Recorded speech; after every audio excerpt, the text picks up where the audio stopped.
Episode 49 की कहानी ऐसे माहौल में शुरू होती है जहां हर इंसान अपने अपने मन की उलझनों में फंसा दिखाई देता है। घर देखने में शांत लगता है, लेकिन इस शांति के पीछे तूफान पहले से कहीं ज्यादा बड़ा है। सानवी के कदम पूरे दिन धीमे और थके हुए लगते हैं, जैसे वह किसी भारी बोझ को अपनी छाती पर ढो रही हो। वह हर किसी से कम बोलती है, और जब बोलती भी है तो उसकी आवाज में वह सुकून नहीं होता जो अर्जुन को उससे जोड़ता था। उसकी आंखें बार बार छत, दीवार और बंद दरवाजों पर टिक जाती हैं, जैसे वह किसी अदृश्य नजर की पकड़ में हो। अर्जुन का व्यवहार भी आज अलग है। वह न तो सामान्य बात करता है, न ही सानवी की ओर वैसे देखता है जैसे हमेशा देखा करता था। उसका दिमाग लगातार उलझा हुआ है, जैसे कुछ समझने की कोशिश कर रहा हो। वो हर कुछ मिनट बाद सानवी की तरफ देखने लगता है, लेकिन उस नज़र में यकीन कम और सवाल ज्यादा होते हैं।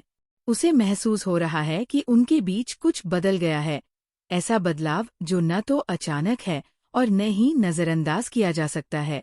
दोपहर होते होते तनाव एक और मोड़ लेता है। अर्जुन की माँ को पता चलता है कि सानवी पिछले कुछ समय से अजीब तरह से व्यवहार कर रही है। वह इस बात को नज़रअंदाज नहीं करती, और जैसे ही मौका मिलता है वह तन से भरी बातों का सिलसिला शुरू कर देती है। उनकी बातें चालाकी से कही गई होती हैं, सीधी नहीं, लेकिन इतनी चुभने वाली कि सानवी के चेहरे से रंग उड़ जाए।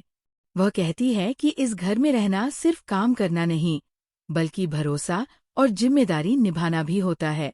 सानवी बिना कुछ कहे उनकी बातें सुनती रहती है, लेकिन उसके अंदर कुछ धीरे धीरे टूट रहा होता है। वो समझ नहीं पाती कि उसे अपनी बेगुनाही साबित करने के लिए क्या करना चाहिए, जब उसका दिल ही डर से पत्थर सा हो गया है। अर्जुन इस पूरे समय में खामोश रहता है। उसकी माँ की बातों पर वो कोई प्रतिक्रिया नहीं देता, लेकिन उसकी आंखें सानवी की हर हरकत पर टिकी रहती है। उसकी ये खामोशी सानवी को किसी और चीज से ज्यादा दर्द देती है। वो सोचती है कि अगर अर्जुन उसकी एक बार सुन ले तो शायद वो संभल जाए, लेकिन आज अर्जुन भी उसे नहीं समझ पा रहा। दोनों के बीच एक अदृश्य दूरी है, और इस दूरी में सबसे बड़ा हिस्सा भय का है। सानवी का भय अपने अतीत का, और अर्जुन का भय अपने भरोसे के टूटने का। शाम को घर के आंगन में हल्की हवा चल रही होती है, लेकिन उस हवा में भी बेचैनी घुली है। सानवी अकेली बैठी रहती है, उसकी उंगलियां फटे हुए रुमाल के कोनों को खींचती रहती है। अचानक उसका फोन बजता है, एक ऐसी रिंगटोन जो आज उसके लिए किसी चेतावनी की तरह लगती है। स्क्रीन पर वही अनजान नंबर चमकता है, जिसे उसने पिछले कुछ दिनों में कई बार देखा है। उसका दिल जोर से धड़कने लगता है। वह फोन उठाती है, और कुछ ही सेकंड में उसका चेहरा बुझ जाता है। दूसरी तरफ से आई आवाज उसके दिल को ठंडे पानी की तरह जमा देती है। वह आवाज उसे याद दिलाती है कि उसका अतीत अभी भी खत्म नहीं हुआ। आवाज धमकी नहीं दे रही, बल्कि एक घोषणा कर रही है कि सच जल्द सामने आएगा। ऐसा सच जो सिर्फ उसकी दुनिया ही नहीं, बल्कि अर्जुन की दुनिया भी हिला सकता है। कॉल खत्म होते ही सानवी की आंखें नम हो जाती है। उसकी सांसें लड़खड़ाती है। वो खुद से सवाल करने लगती है, क्या उसने गलत फैसला किया था?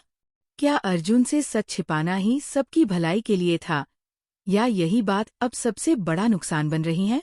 उसकी वह आशंकाएं, जिन्हें वह कई महीनों से दबा रही थी, अब पूरी तरह सामने आ खड़ी होती है। अर्जुन तभी वहां आता है। उसकी निगाह में चिंता है, लेकिन वह चिंता गुस्से और शक के साथ मिली होती है। वह सानवी से पूछता है कि वह किससे बात कर रही थी, और सानवी एक पल के लिए बोलने की कोशिश करती है, मगर